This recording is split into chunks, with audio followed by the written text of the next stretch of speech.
All right, today we're going to be building a Strike Shadow 72 volt dirt bike. We're going to be building it from box to built today. I'm going to show you how to do that from step 0 here in the box. Like the last video I did, your knife is going to be your best friend, or a pair of side cutters. There's lots of zip ties, and cutting the box open helps a lot.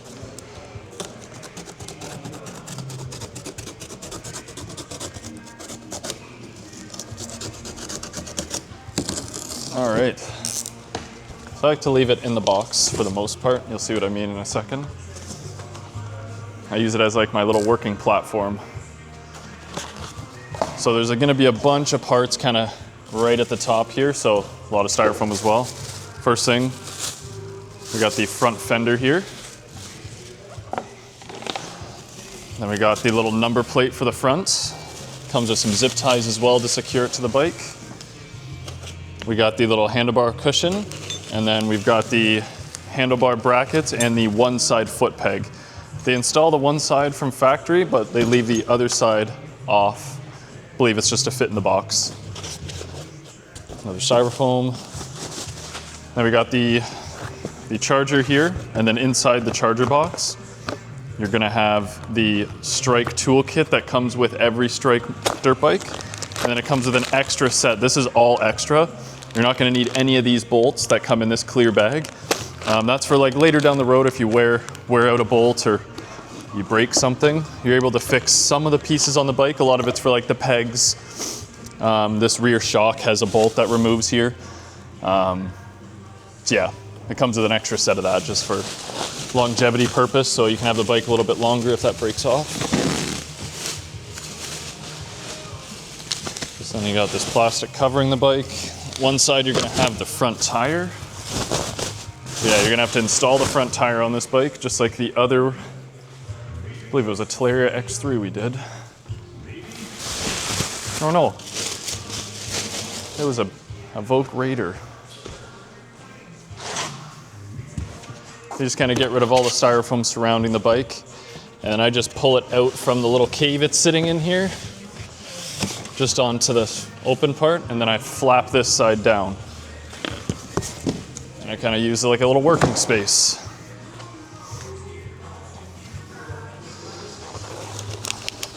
Alrighty. Okay, so like I said, that clear bag that came in the charger box, you don't need any of the hardware because on the front forks here, it has the shock absorber bolt and nut, and then the keys.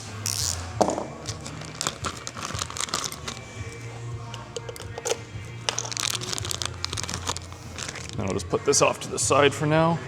So we're gonna do that in a little bit for the rear shock. We don't need that quite yet. So what I like to do right out of the box with these is I tackle the handlebar section first, and then I move on kind of down the bike, if that makes sense.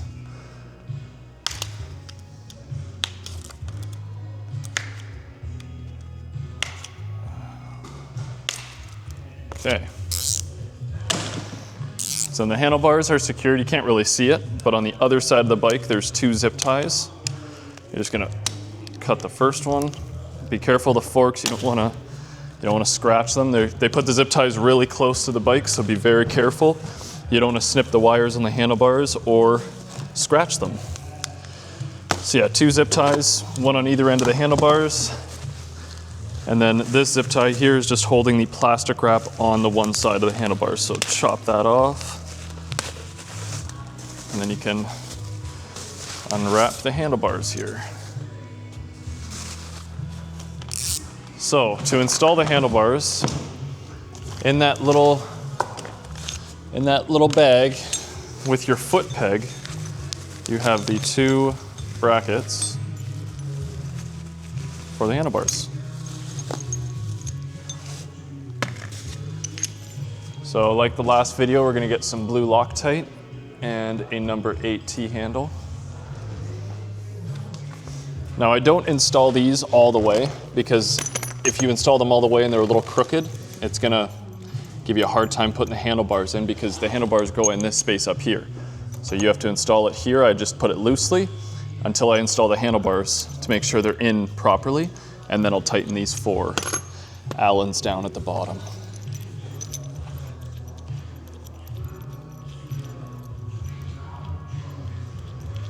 And these bikes are very straightforward. It's really simple. If you do get them shipped to you right in the box, it's not a whole lot of assembly compared to other models.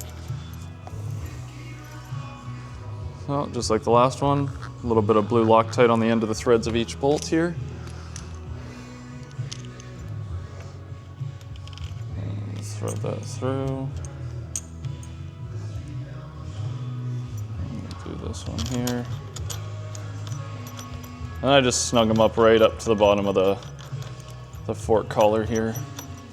Just so I do less work with the T-handle, because you don't have a lot of swing here. You only have about a 1/4 turn each way, so you don't want to be sitting there for forever tightening it. So you can do quite a bit with your fingers.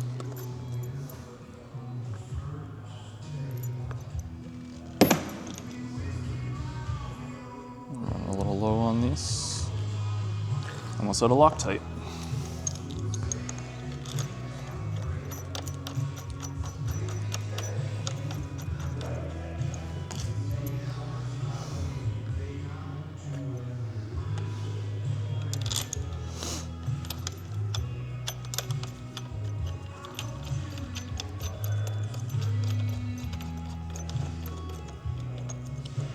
All right, so it's pretty straightforward. You're gonna have to untangle the bars a little bit. Actually, sorry, let's undo all of the front zip ties here, because the brake caliper and the other brake handle is actually loose on this model. So you have to install the caliper onto the side of the shocks here. Let's just get rid of all this. It's easier to install the handlebars because all these wires kind of match up in the front. So you don't want to get it all twisted and get it wrong and then have to undo the handlebars again to get the orientation of the wires right.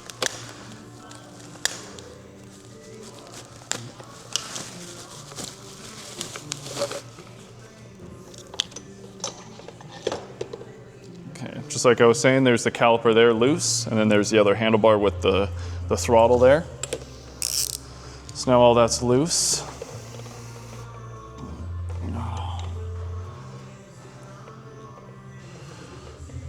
Now we're gonna have to do this weird.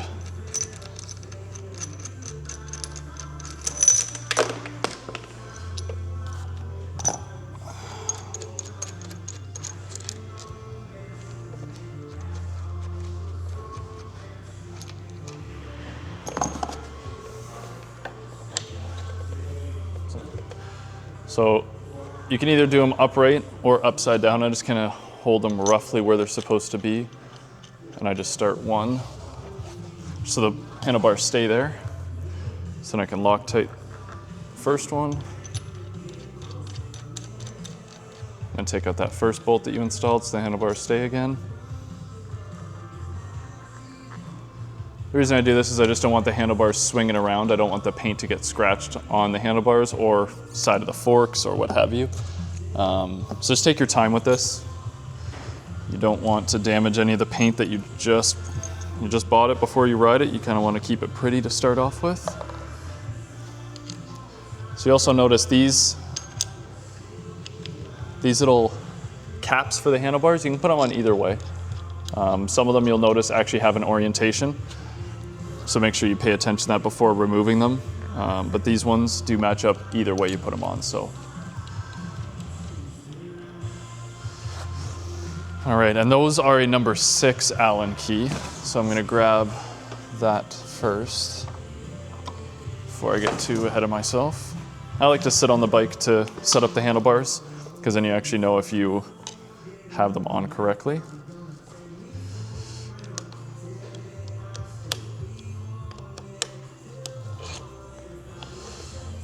You want to make sure you get the right orientation side to side, and you get the right orientation back to front, if that makes sense. I always kind of use this master cylinder for the brake to make sure it's close. And you just snug up all these so the handlebars don't roll around again. And you want to tighten these as even as you can so that the one end of the clamp isn't higher or lower than the other. You want to kind of keep it as level as possible so it's evenly squeezing the handlebar. If you don't, you'll notice when you're riding, you try and pull a wheelie or turning or anything, these handlebars will start to roll on you. And trust me, it's quite dangerous when you're riding. So take the extra step and make sure that these clamps on the top are tightened evenly and actually tight.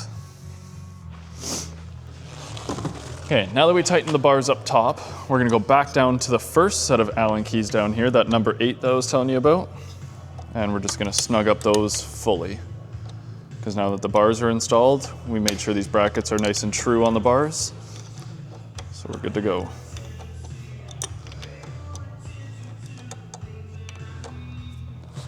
And I wait till that one gets a little snug, then I'll go to the back one of the same bracket. Make sure that one's tight. I'll snug it up.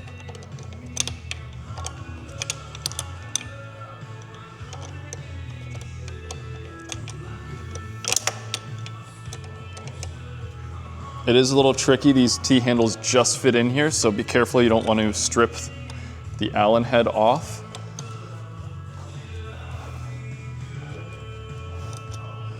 So I'm just going on the same bracket here, just to the front one and then to the back one. As I tighten the front one, the back one will loosen, and vice versa. When I tighten the back one, the front one will loosen a little bit.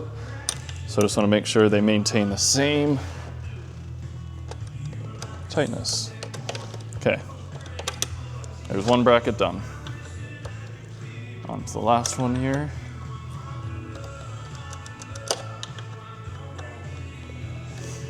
And if you have a strike 48 volt or a strike 60 volt or a strike 72 volt, the assembly is nearly identical. There's very, very few differences.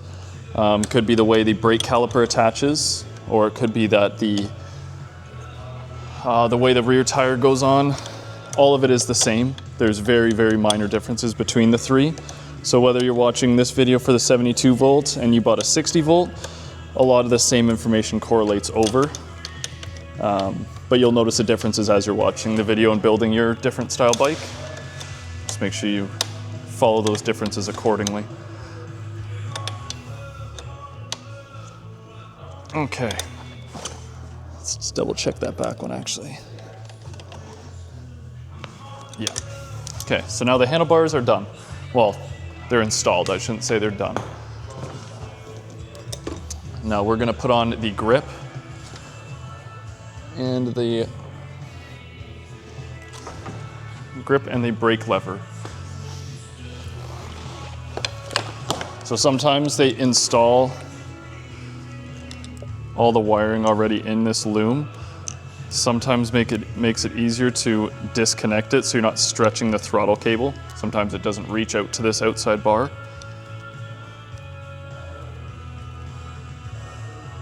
So it's just a little bit annoying, but you just gotta undo this little wire loom that covers the wires here. Keeps them nice and organized, but when you have to take it apart, it takes a little bit. So then you'll get to this little black connector, and you'll just unplug that, which pretty much leaves just the throttle. Let's see, just like that, it's able to reach to the outside. Sometimes just that little added connector on that brake lever puts too much tension on this wiring harness and you're not able to pull it the full length. So you're just gonna loosen off the two Allen heads here on the front of the throttle. And sorry, that is a number 4 Allen key for this. Both of the handlebar attachments, the grip, or the throttle, sorry, and both brake levers are both a number 4 Allen key. So it's nice and easy to take it on and off with the same tool.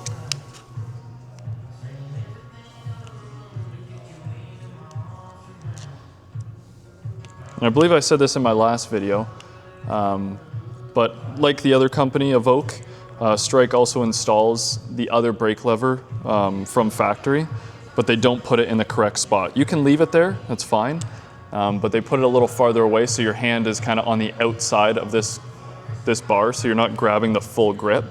You're kind of gripping on the outside, so I also move the other side over. At the same time I'm doing this. And again, I sit back on the bike because it's nice to see where it all sits while if you were kind of going to ride it. I kind of envision that when I'm building it. Makes things easier. That's how I notice this brake lever, because I kind of sit on it and I notice it's a little too far out on the bar.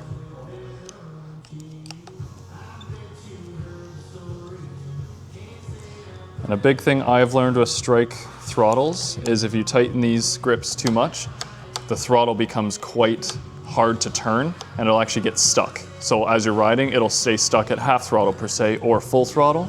So just make sure you're not tightening these too tight. And then just test the grip before moving on just to make sure you have it's not catching on you at all. And we're gonna move on to this brake lever here.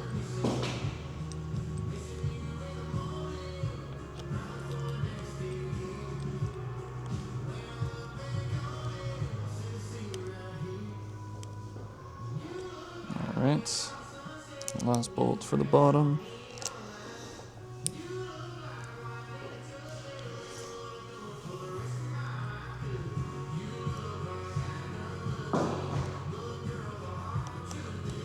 And you don't want to crank these on too tight. They do break very easily. And then you have to pretty much either replace the front piece of this bracket, or if the screw breaks on the back half where the actual master cylinder is, you either have to replace the whole handle or try and screw out, or drill out that screw and hopefully retap it, but save yourself the hassle, just don't tighten those down too tight. And while we're here, we're just going to loosen off that other side and then put that in the correct position. All I'm doing is moving it closer to the grip, so when my hand's on the grip, it's in the correct position where my hand should be. Double check the bottom. All right, so handlebars have been installed and tightened. Grip and both brake levers have been tightened and installed.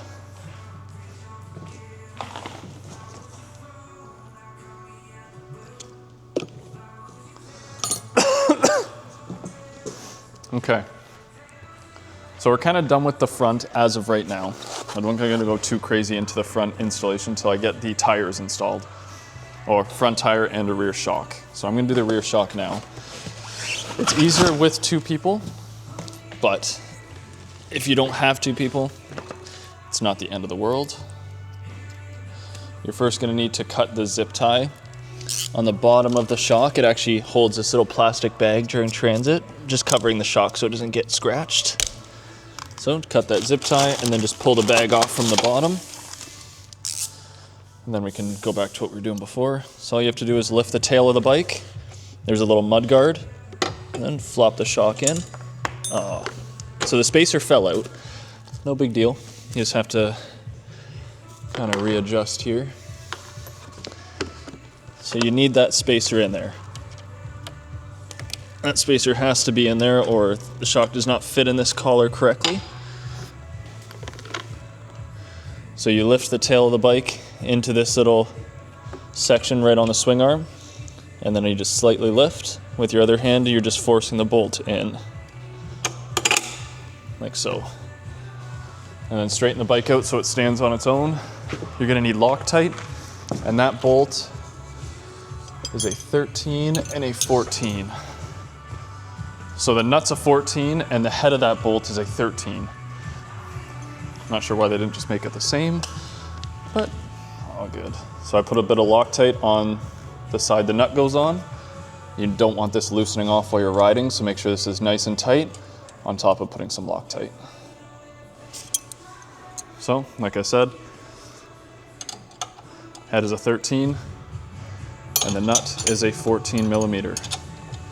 You can use a impact to get it on, but you always want to double check with hand tools to make sure it is actually completely tight. You don't want this loosening again while you're riding. Same with your front axle. Any of this can be installed with power tools.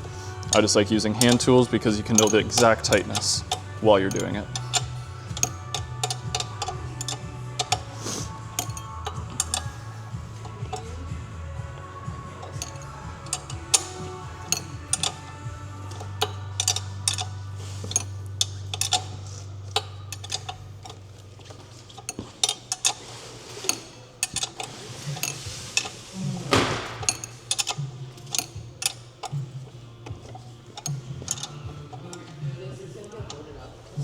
Okay. Yeah, I'll scoop my cart out of the way here.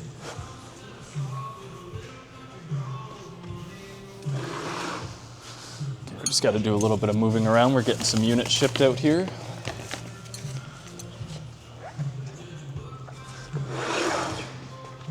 Scooch that out of the way.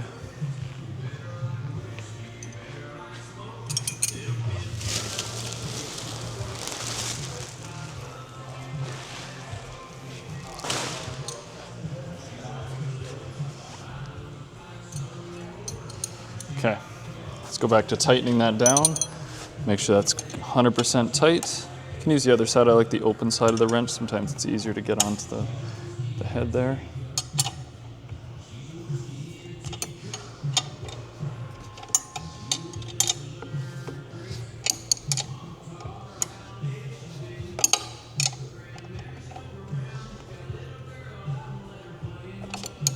And like I was saying before, you want to make sure it's nice and tight. Okay, so now that the rear shock is installed, we can go back to the front and we're gonna install the front tire here. So I'm just gonna scooch the bike back a little bit. Okay, so you remove this bright orange strap. All it's doing is just compressing the shocks for transportation so it fits in the box.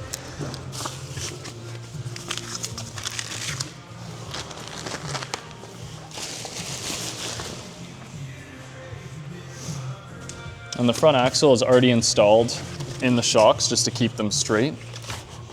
So all we have to do is lift the bike up and install. So what's really going to help you in this process is one of these, I don't know if it's a ATV lift or motorcycle lift. You can get them at Princess Auto. You can get them anywhere. But it just lifts up the center of the bike there just to help you install that front tire. Now just so this isn't dangling, I don't like any brake parts dangling. I just kind of rest that up on the handlebars. It's easier to install the tire first and then the caliper, so you don't have to line up this rotor into the caliper itself. You can just kind of install the tire here without having to worry about lining up, and then just slide the caliper with the pads on over top.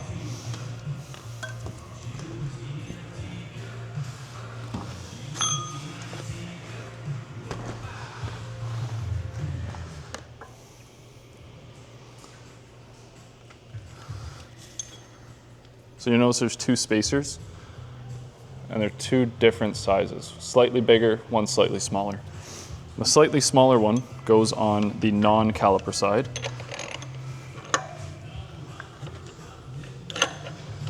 And then on the caliper side goes the bigger washer. You'll notice the dip in the rim itself is deeper on the caliper side.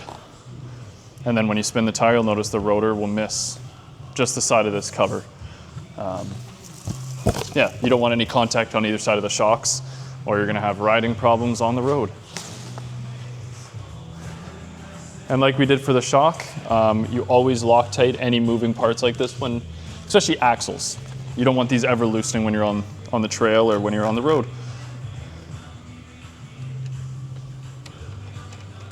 These are not road legal, so I do not recommend riding them on the road. They are meant for off-road use only.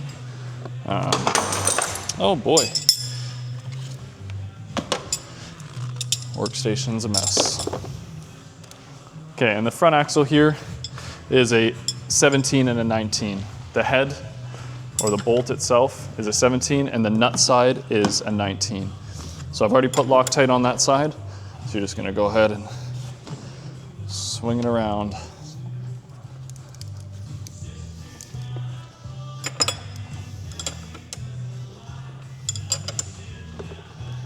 These are one of those things where, again, you don't want it to be loose. So position the bike in a good position. I always like to push down, just because it's easier. Oh.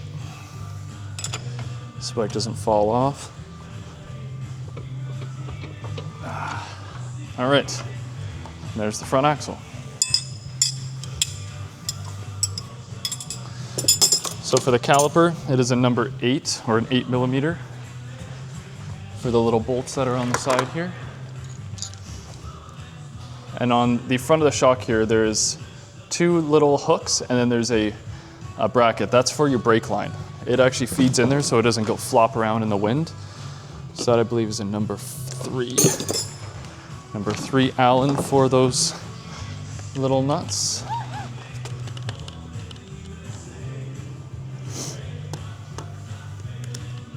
I just take that bracket off to start so you can feed the line in to begin with. Oh boy.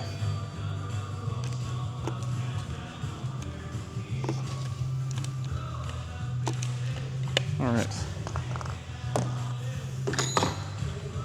So feed the line in on one side of the hook and feed it in through the back side, and it pretty much lines up on the back side of this.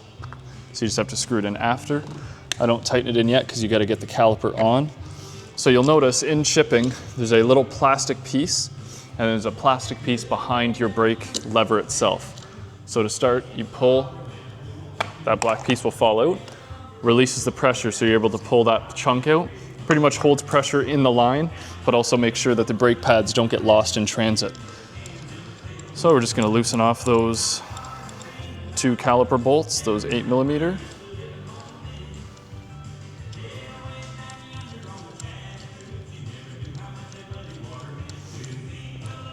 And you're just going to feed it around here.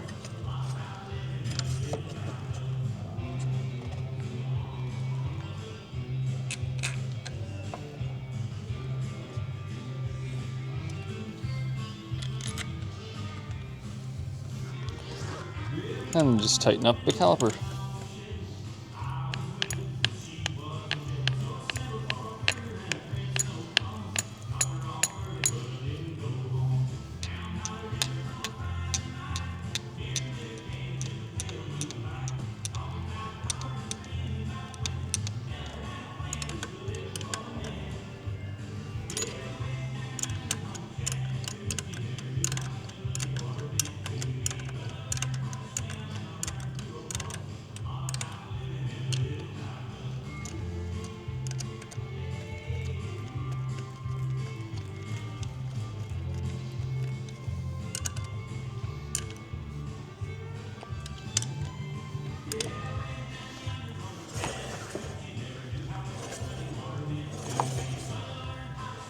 Alrighty. We have some fitment issues on that front caliper, and we'll deal with that after the video. But just for the purpose of building it, that is how you install it. There's always going to be some minor fitment issues depending on how it went together. So I might have to just take this axle off and see how that caliper lined up. Might just have to loosen off the axle and see how it fit on. Something might have just been a little crooked. So on the front end here, we got that bracket to put back on and the front fender. So while we're up here, I just grab all the parts so I don't walk around everywhere. So the bolts for the fender are already installed on the bottom side here. They're a number 5 Allen.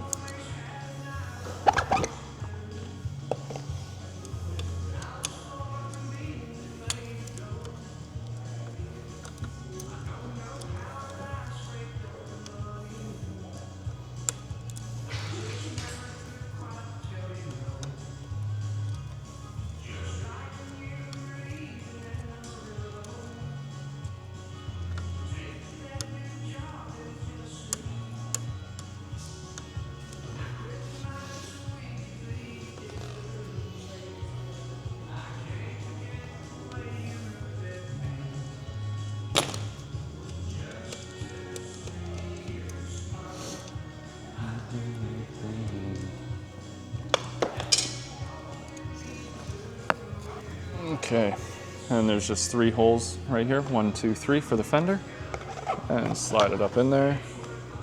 I start the front bolt first,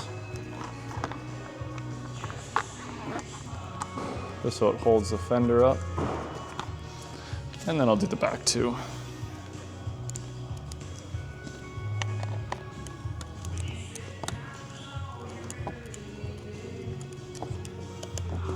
These don't need to be cranked on, but you don't want to make sure that you don't want them loose. So just Just make sure they're tight. You don't want to puncture the plastic though, so don't tighten too much.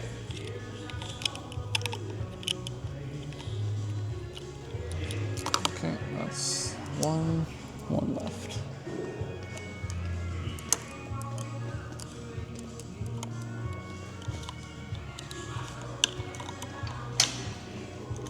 Okay, front fender's installed. Let's just slap on this little bracket for the brake line. That's a number 3 Allen key to install, 3mm.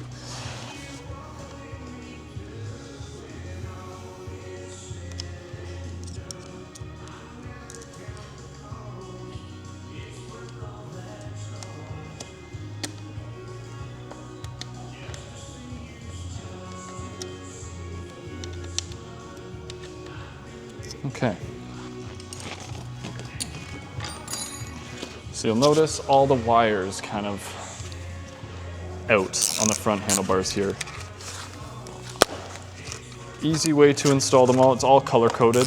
The connectors line up. There's arrows on both sides of what needs to be installed. So on this side, you can see that there is a red center and then there's a red plug. There's only a 2-pin, so you just line up the arrows and install the plug. And then there's this bit of loom here for you to tidy up the wires and make it nice and clean. So each set of wiring on both sides have this little loom. Then you just work your way around. It's too residential. Maybe this ends at here and the blue nebula tag.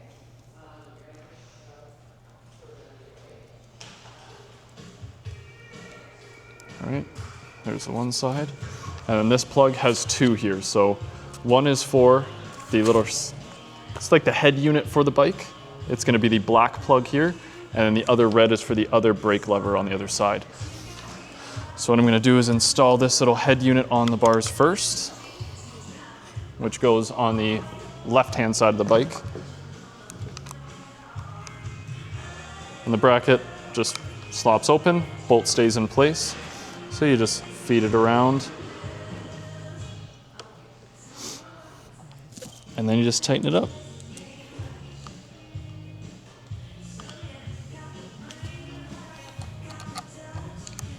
And you don't want to crank it on too much. It's going into a plastic housing. So just until it's snug, you don't want to break the plastic housing so then this doesn't attach to your bike at all.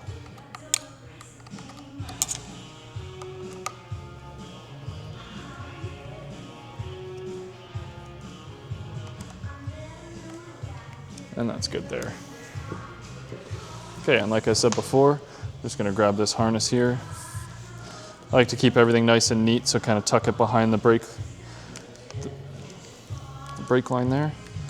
Okay, so red is your brakes. So we're gonna arrow to arrow again. Okay, need to back up a little bit more of the wiring loom. Can't get that connector on.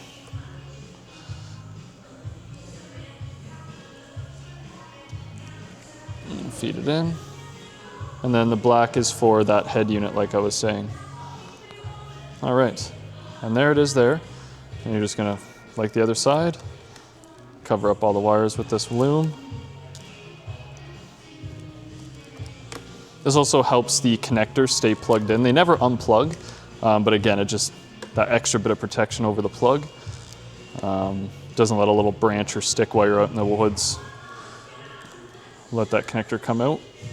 So this wiring loom is definitely helpful.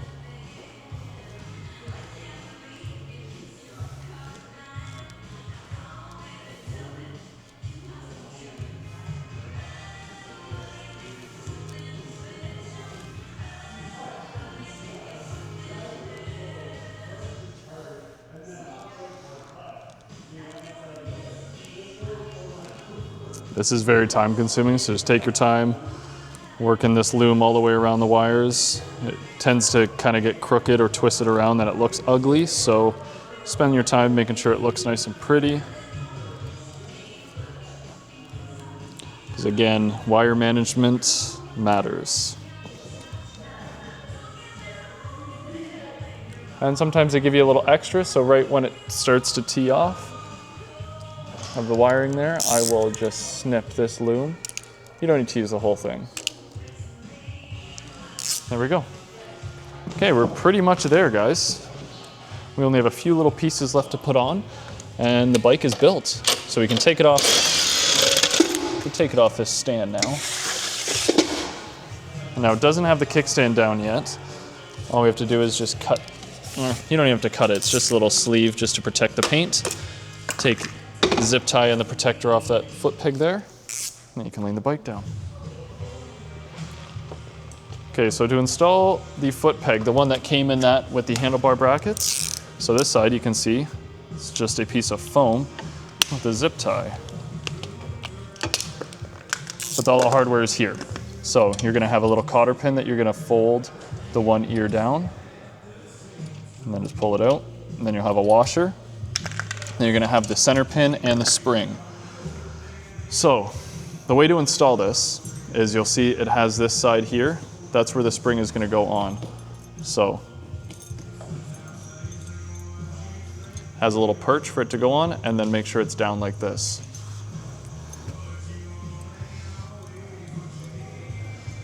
They gave me the wrong side.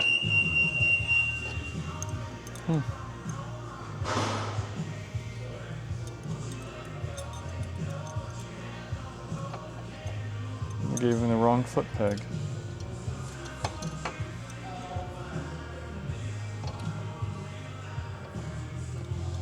So this is a little bit of an issue. We have the wrong side foot peg for this to install. Because it should be at the back, and they gave us,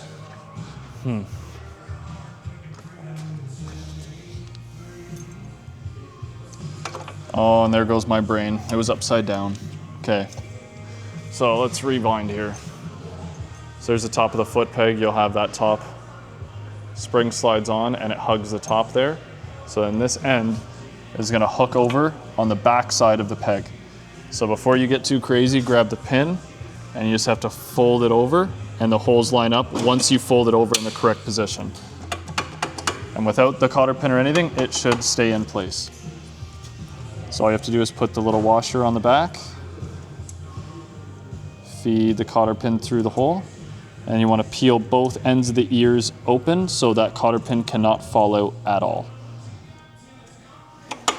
There we go. There's the one side foot peg installed. Okay, so all that's left now is we have little cushion and the number plate up front. And then I'm going to show you how to turn the bike on. So both of these items come with zip ties from Strike in their packaging.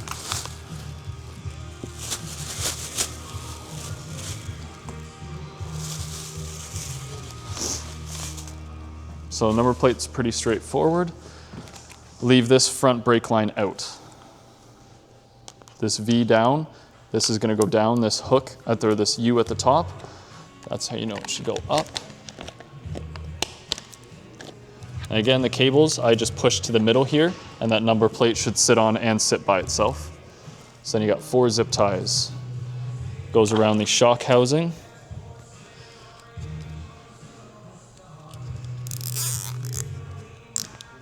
There's one side. I'll do the top first, then I'll do the bottom, just so it doesn't move around on me too much.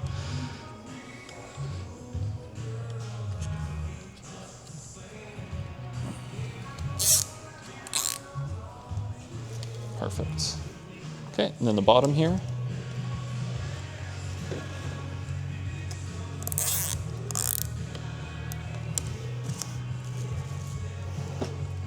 And the last one for this number plate here.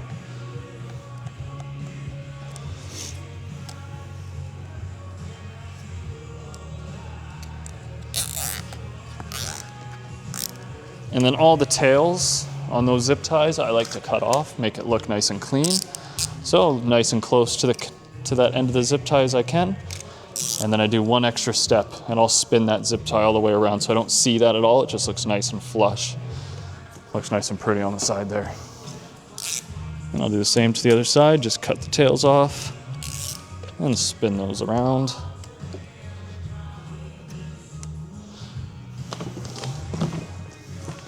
Okay.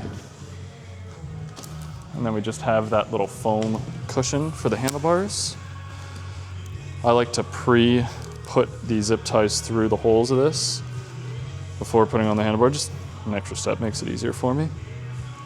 You don't have to do it. So with that like that, I will just fold these down underneath the bars.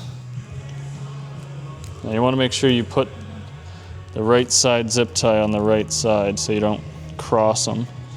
I've done that a few times. So I'll just snug that down.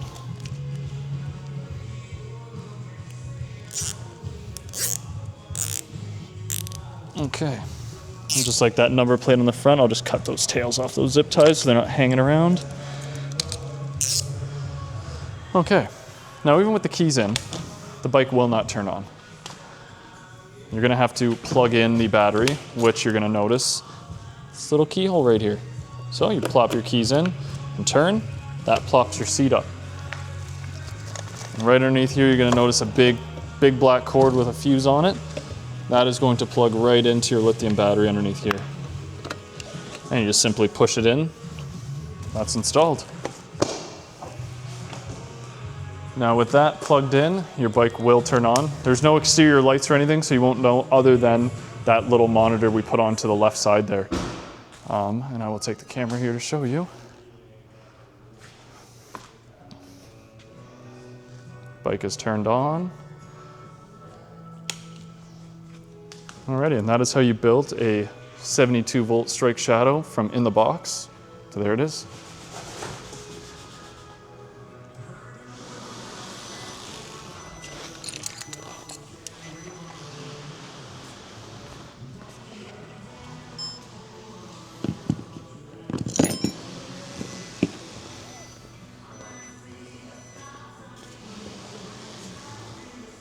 And we'll take it for a quick little spin as well.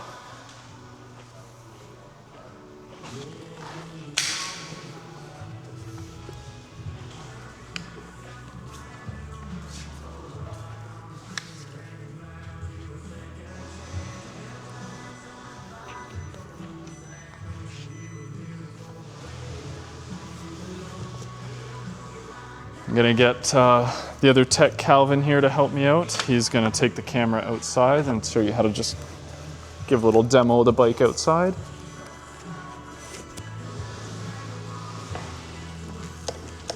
So I always give the front brake lever a few pumps just because that chuck was in it, so there's a little bit of air in the lines. But after a few pumps, you'll get full grip. So you just turn it up +1. That'll give you a forward motion. And we'll just drive over some garbage here.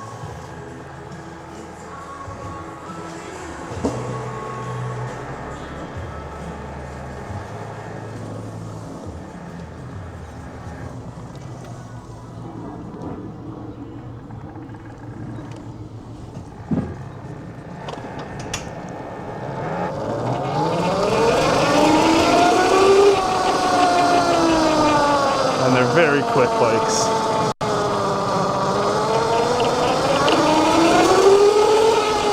Give you lots of power in the trails, or even out on the pavement here.